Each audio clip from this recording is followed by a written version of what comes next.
Hello, this is Marcos Patchett, the Nocturnal Herbalist, and in this video I'm going to be talking a little bit about what you can do if you've got a cancer diagnosis. Now, I've done a previous video, introduction to this series, I'll link it somewhere up here or down here or wherever it is, in which I talk about why I'm interested in this subject. And just to be completely open, I myself have never had cancer at this point in my life. One in three people will get cancer of some sort, and I will do a video in future about risk factors and reasons why it may happen, and in a lot of cases you can work out why somebody might have developed cancer, but by that point it's kind of too late and it's not practical and it's not really useful.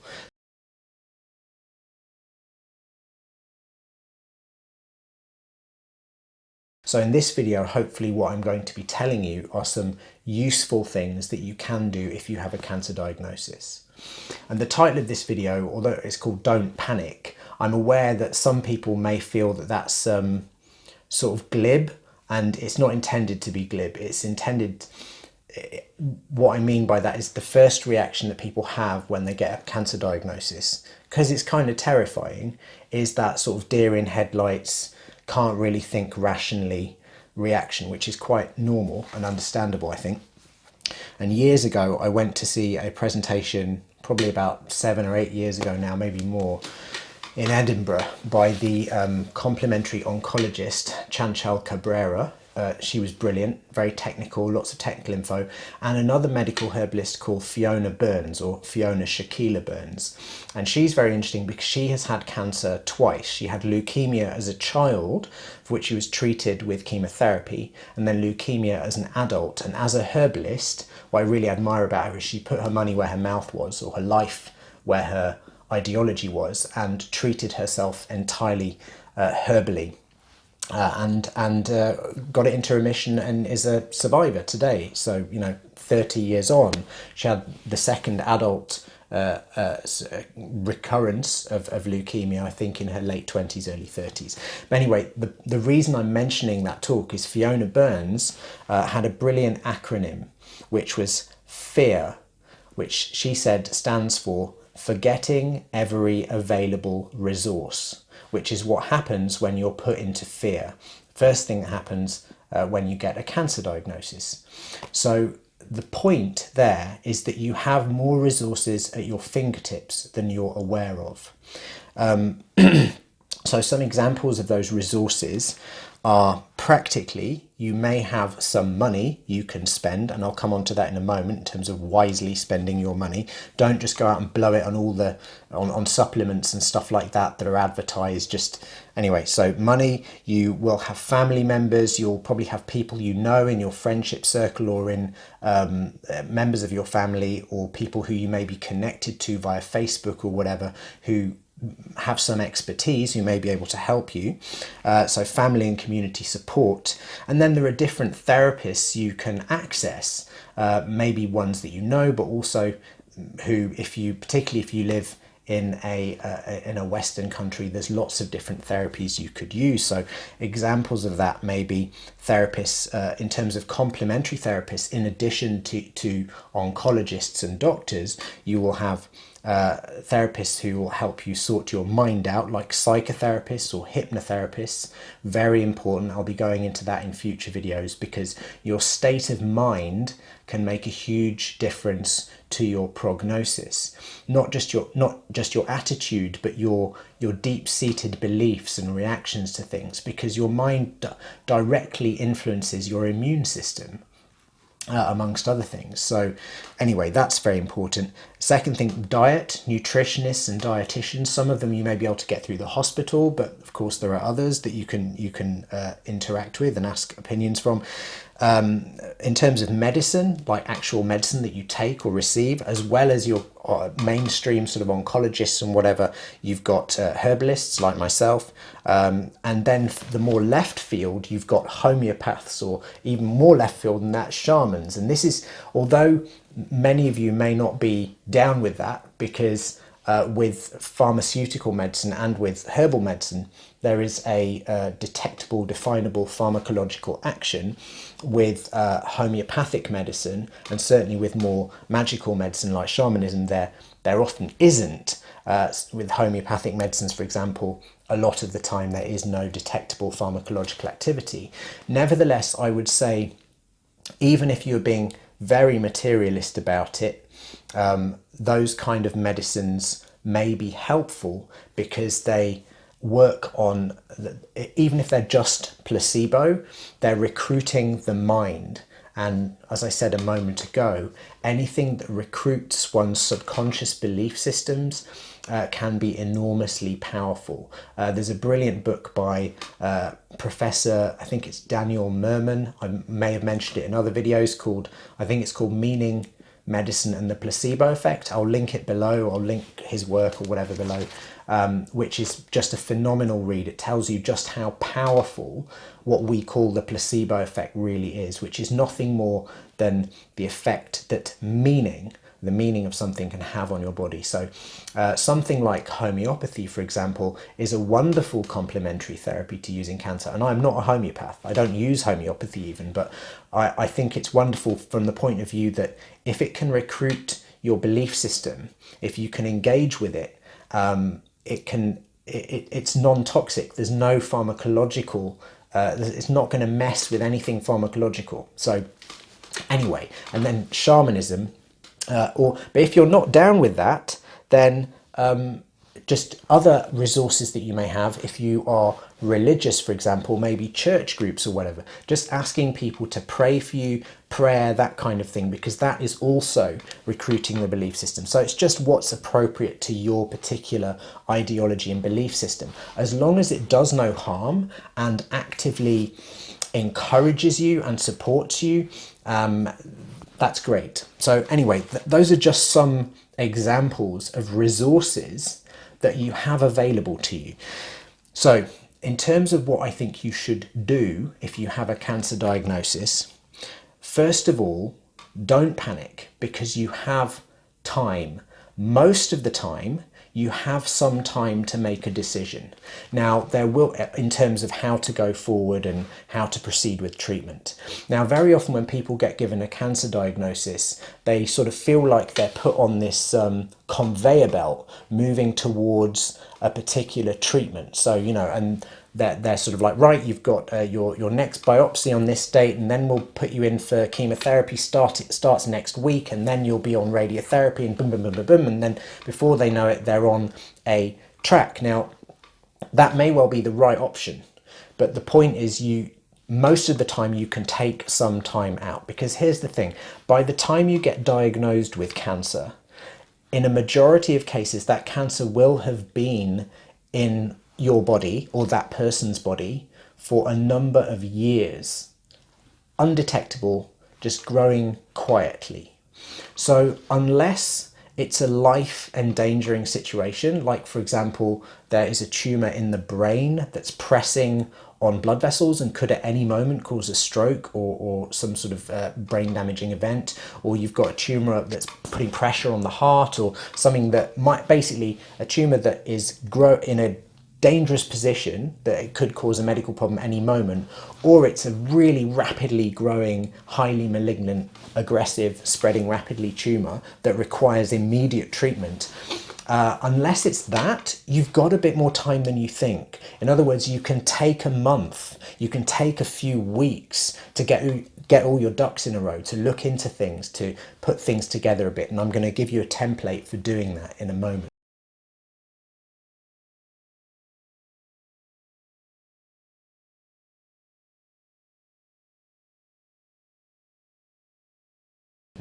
So first thing, remember that you have time. And I've put a link below to this really interesting website which details these researchers who, this is a bit of a tangent, but it's an interesting one, I think. They use something called Collins' law. Collins was the head of a bunch of researchers. It was Collins et al., Collins and others. So Collins just won the alphabetical lottery and the law was named after that person. But Collins' law is this principle that in children with cancer, and this is brutal, but a kind of something that they worked out, that when a child has a cancer, the earliest point at which that cancer may have begun can't be any more than the child's age plus 9 months. In other words, they couldn't have had cancer cells in their system before they were conceived, plus 9 months being the time that they were in the womb. So they found, I think, that that children, if they were treated for cancer, if a child had a form of cancer and was treated for it, if in those children where the cancer came back, the recurrence of the cancer always fell within that time frame, their age plus 9 months. It didn't come back. Cancer tended never to come back, at least not the same kind of cancer in the same children, didn't recur outside of that window. So they're able to say to kids, on the whole, if they were, say a child developed cancer at 3 years old, if that child got past the age of 6 years plus 9 months, in other words, about 7 years old, they probably wouldn't get their cancer, that same cancer would never come back, probably. That's the hypothesis. And that's what they found in their research. So what these researchers did, in the link I'll put below, they used that law to kind of come up with a rule of thumb, a guesstimate for adults, suggesting that if an adult has a kind of cancer, they looked at adults in that same group that they looked at the recurrence times of that same kind of cancer in adults. So those who were unfortunate enough to have treatment and then the treatment didn't work, and a year or so later, a couple of years later, the same cancer came back. In those adults, they worked out what that time distance in time was, and then projected it backwards. They mirrored it to say, well, that may be how long it took the cancer to grow. I think there's a problem with that, because if you've had chemotherapy and radiotherapy treatment, those kinds of treatments do effectively kill and treat the cancer, but may also increase the rate at which cancer cells regrow, paradoxically, because of course radiation and is mutagenic. It increases the rate of growth, of mutation rather, and chemotherapy actually suppresses the immune system, so the body can't get rid of new cancer cells as quickly. So it's quite likely that, say an adult had a type of cancer, was treated, they got rid of the cancer, and then 3 years later that cancer came back. These researchers speculate that maybe their cancer began 3 years before diagnosis. I'd say it's quite likely it could be much more than that. Who knows what length of time it might be,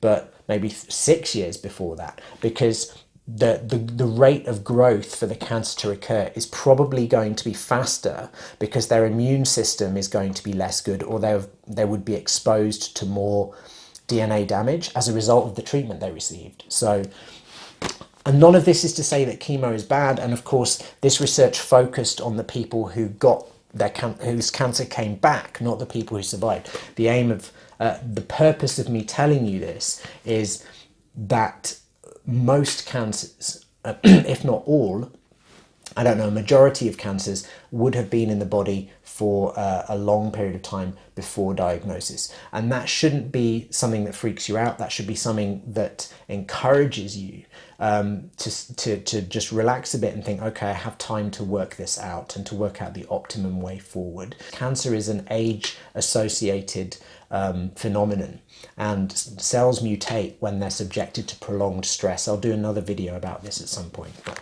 anyway, this is a very long tangential introduction, and this is supposed to be a positive, uplifting video. So the point about this is you have time. You have time. So, all right, the second thing, just checking my notes, is you need to, first of all, just negotiate with your doctor and oncology team. And when I say negotiate, I'm not talking about adopting a hostile tone.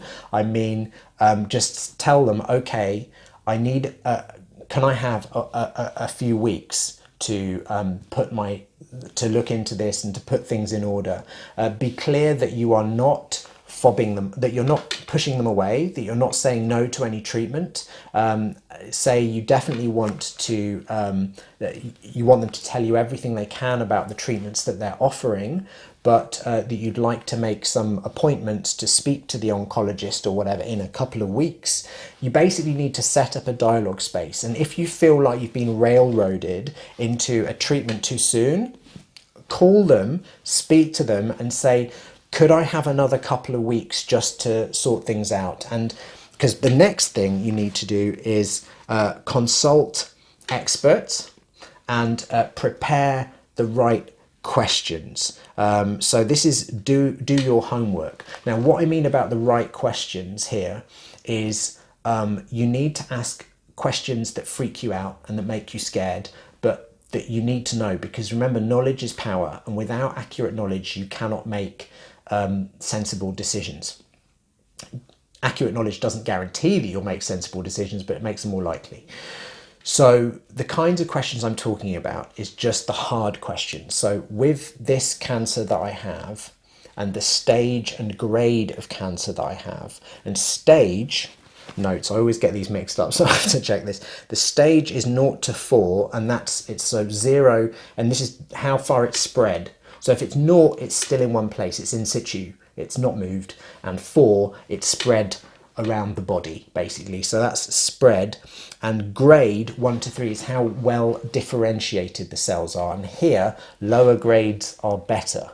So if it's a grade 1, so stage is 0 to 4, but grade is 1 to 3. So if it's a grade 1, those cells are quite well differentiated, meaning you can sort of tell what they are. They're just slightly mutated, and therefore they're usually less aggressive. They're less sort of cancery, basically, less malignant. And then the cells which are grade 3 are proper mutants and usually a bit more naughty.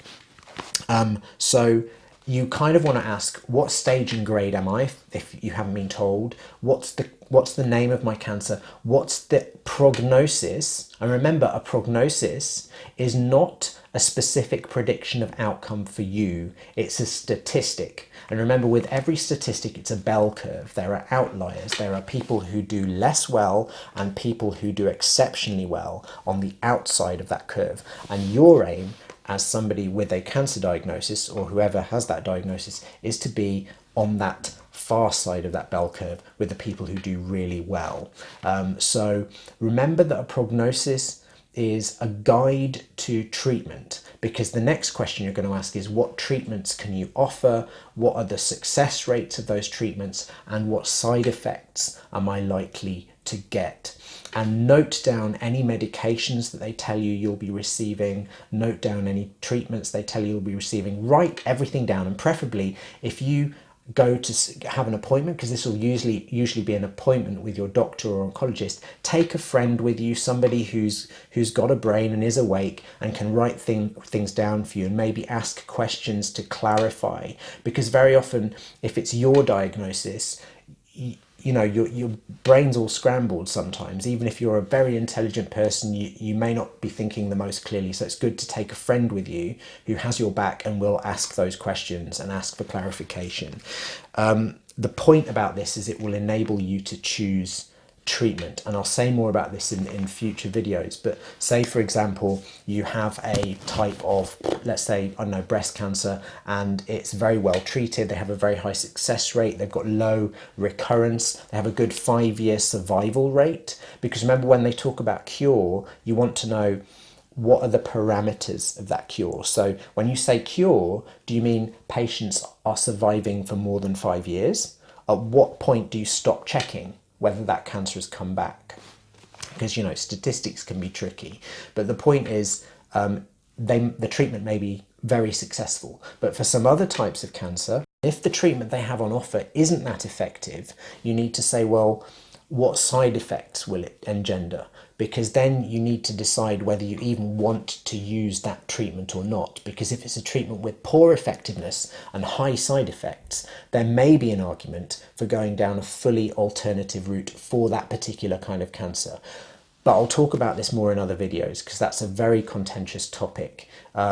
And it really depends on your ideology in that case. Me as a herbalist, I think in that situation I would probably try and go fully herbal, but I have friends who would always go down the orthodox route, because there are at least statistics and we have proofs for how well or how not well some of the orthodox medication works in that scenario, whereas we don't have any figures for how well plants work in that scenario. So in a lot of cases. So anyway, but you need to ask the questions. So you need to ask, what stage and grade of cancer have I got? What type of cancer have I got? What treatments can you offer? What's the prognosis for this type of cancer?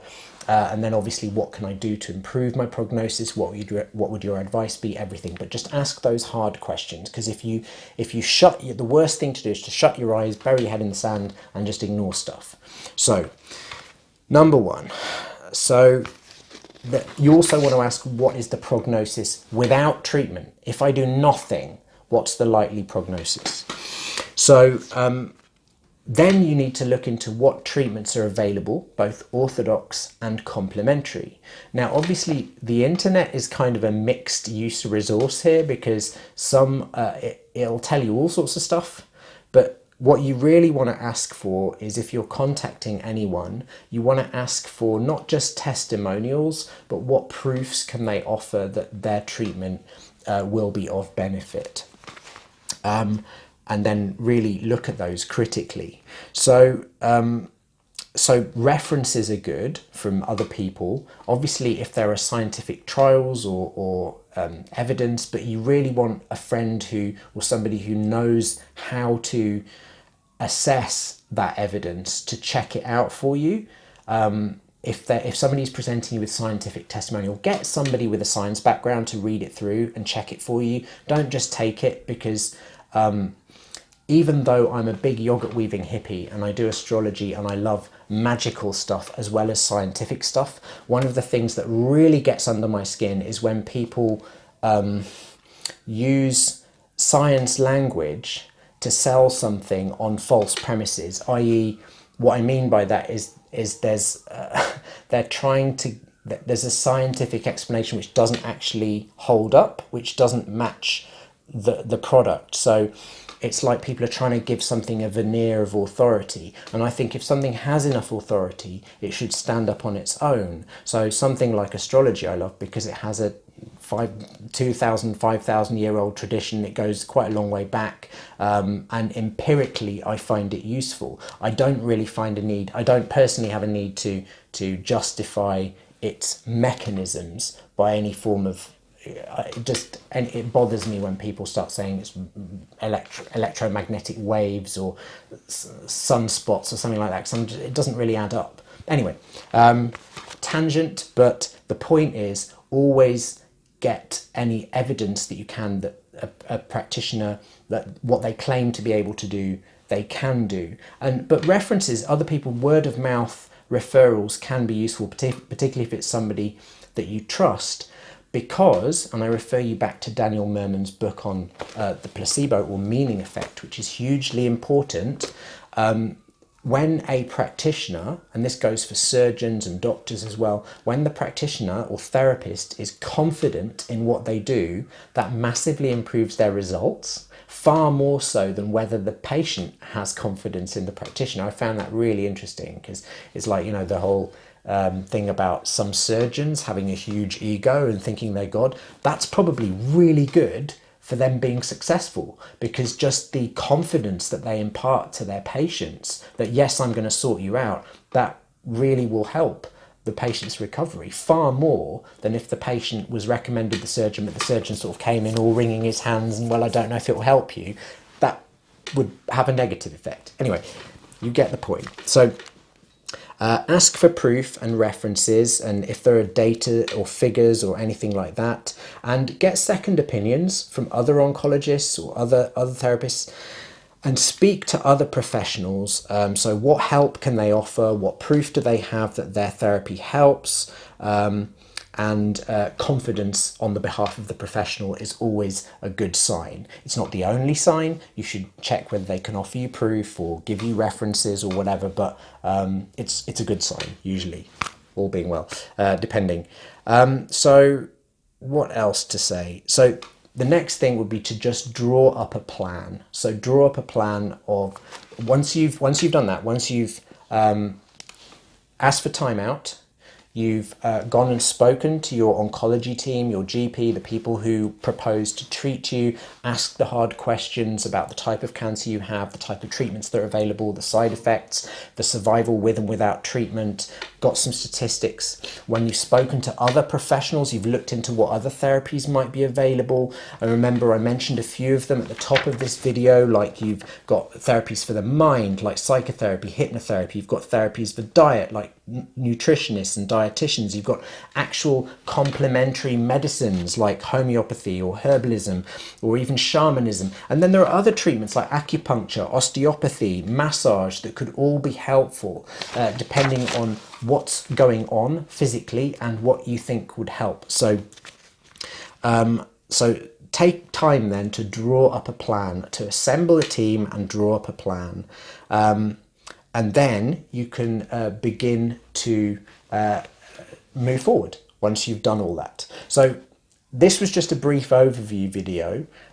What my next video, I'm going to do a video on improving, the first one is a template for holistic treatment. So this is, as a medical herbalist, this would be my generic template that can be used by other herbalists, other practitioners, doctors, whatever, for the holistic management and treatment of cancer. And it's a generic template, and patients, people, anyone can use it. It's a sort of a model that I use for getting all the elements of treatment in place. So that will be my next video in this series.